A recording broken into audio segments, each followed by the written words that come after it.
Anyway, thank you all for being here. I'm Arthur. I work for TamTam. I'm a developer, and I'm here to talk to you today about um, why we make products. Um, I mean, some do it for money, some do it for recognition, but I truly believe that most of us do it because we believe that our products deserve to exist. And but before they exist, they're just an idea. Actually, I would argue that before your products ship, they're nothing more than just an idea, right? A theory. It's something that lives inside your head, and it's an idea of a certain reality.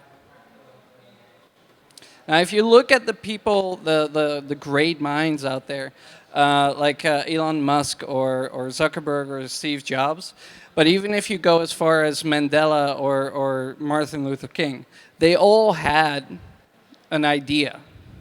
But what they did was they actually put it out there and gave it to other people, shared that idea, and made it into something that was greater than themselves.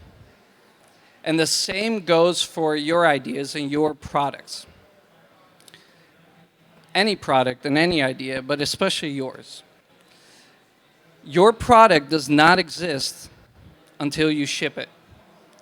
It does not exist until it's in the hands of people that actually care enough about the product to give you the feedback that you need to make that product better. And I'm going to use this example. It's a little bit dated at this point, but I do think that it gets my point across, and that's the iPhone. Now, if you look at the first iPhone, it actually kind of sucks. Because, like, this thing, even though it's revolutionary, it ran hot. I had one. It, like, every time I put it in my pocket, it would burn my thigh. And the big metal back that it had, it blocked all Wi-Fi signals and cellular signals. So as a phone, it was actually pretty shitty. All didn't have an app store, so the apps that you got right there were just the apps that you had. And I mean, it didn't even record video. My dumb phones recorded video, but this thing didn't. But yet, Apple shipped it. And why did they ship it? Because it was never about what it didn't do. It was always about what it did do. And what it did was the world's tiniest computer where the phone became a feature. It was the world's tiniest Mac where the phone just became an app. That was the idea, that was the essence of the idea, and that's what they shipped. And of course, you had the other competitors like Nokia, Palm, Microsoft, all looking at it and thinking, yeah, this is not going to work. Because it's easy to dismiss an idea if you can't see its full potential. The same goes for your ideas. A lot of people will look at it and don't see the full potential. So let me draw up the numbers. This is basically the iPhone versus Blackberry sales. If you were just at the talk about the Hyperloop, they were just talking about like all the people that or all the companies that died in the process of innovation. Well, BlackBerry is another one of those examples. So I'm going to draw two lines, and those two lines are going to represent kind of the revenue, but I want you to look at the release cycle. So this is 2007. And then in 2008, there's a new iPhone. In 2009, a new iPhone. 2010, they add video. They get rid of the metal back. They get a headphone jack that isn't just Apple. And look at BlackBerry. It took them 6 years to come out with a new phone that actually was even on par with the first iPhone. But by that time, the iPhone was already on the iPhone 4S. which people still use today. Real artists ship.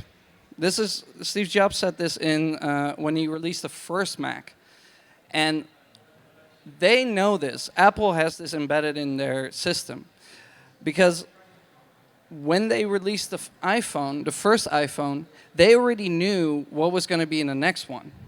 They just knew that it wasn't going to be in this one, but they knew that in a year from now, yeah, they're going to have a different back or a different design, and they were going to have different features that people wanted. And that's why they weren't afraid to ship it. So another example is Facebook. Mark Zuckerberg made Facebook in just 4 weeks. 4 weeks, that's all it took for him to make the first version of Facebook. And of course, he didn't stop there. Like, the first version of Facebook was ugly, was weird, it wasn't anything. But the essence of the idea was there. You could create an account, you could log in, and you could make friends and post on their wall. That was it. That was the essence of the idea. Something that you can still do today. But he didn't stop at that. No. A week later, he released a new version of Facebook. A week later again. And half a year in, he gets his first investment. And then when you compare it to MySpace, for example, back then, MySpace was stuck. They weren't releasing that much, and what they were releasing wasn't helping. And now you look at these numbers, and you're kind of like, all right, I recognize the chart, right? Now, this is mostly about staying ahead of your competition, but it's not all about business. And this quote by Mark Zuckerberg actually accentuates, again, how important it is to ship. But the first part, stay focused, that's the hard part. And this is what I personally struggle with every day. So let me ask you a question. How many of you here today have an idea that you started working on and you have like a prototype or a design or whatever? Show of hands, right? And how many of you have put one of those ideas kind of on the back burner on a list of things to do, things to get back to, right? I looked at my computer earlier this week. I have about 5 on my current computer. My last computer, I probably have about 12. And they're all just sitting there doing nothing. Did I ship them? No. But why? It has to do with fear. It has to do with insecurity. But it also has to do with being distracted by not looking at its essence anymore. Because this is what happens to me, and I hope you recognize yourself in this. When I make a product, I get really excited. I make it, I iterate on it, I'm like, yeah, this is it. And then I start looking at it, I kind of take a step back, I go, shit, I should add this feature. This would make it better. Actually, this design is old. I want a new design. I want to change it, right? And that is because I'm human. This is the reason why I became a developer. I wanted to make stuff. I wanted to build stuff, and I wanted to make new stuff, something that wasn't there before, and now it's here. And that's actually how we're wired. If you look at the brain, if you look at this left brain image here, you see these red dots. This is what happens every time you see something new. It lights up. And what happens is that it releases dopamine. And dopamine gives us this nice, rewarding feeling. And it actually motivates us to explore. It's where our natural curiosity as a species comes from. So every time we see something new or we think of something new, we start exploring. We want to go and make it better. But this is also distracting us. Because this is exactly why I After I'm done with the idea, I get bored with the idea and I want to add new features to it. And that's probably a good time to ship your product. So last year I read this book, Creativity Inc. Looking from the faces, I see most people know it. But if you don't know Creativity Inc., and if you're ever interested in running a creative business, go read this book. It's written by Ed Catmull, and he's the CEO of Pixar and Disney Animations. And I couldn't find the exact quote, so I'm paraphrasing here, but he says, every idea is an ugly child. But he follows that up with, it's our job as the creator of that idea to nurture it, protect it, in order for it to grow into its full potential. Grow into its full potential. That's our job. And that's how I see my ideas now. They're all ugly children at first. But after a while, I have to make sure that I nourish them and that I take care of them and protect them in order for them to grow into their full potential. But that means that I have to know what their essence is. I have to know their weaknesses in order for me to recognize their strengths, right? And so, like a child, if you give it too much responsibility, then it's going to fail you.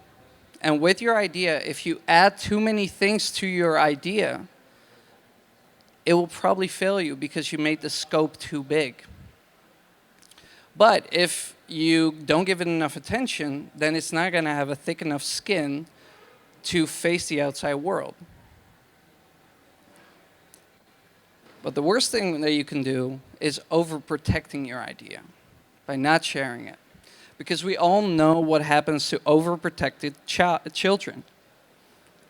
They're weird. They're weird because they've been growing up in this bubble that wasn't the real world. They created their own reality. And that's what's going to happen to your ideas as well, because they didn't face real reality. They didn't get feedback. So you need to strike a balance. And where the line is and when you should ship, I really can't tell you that because, frankly, I don't know either.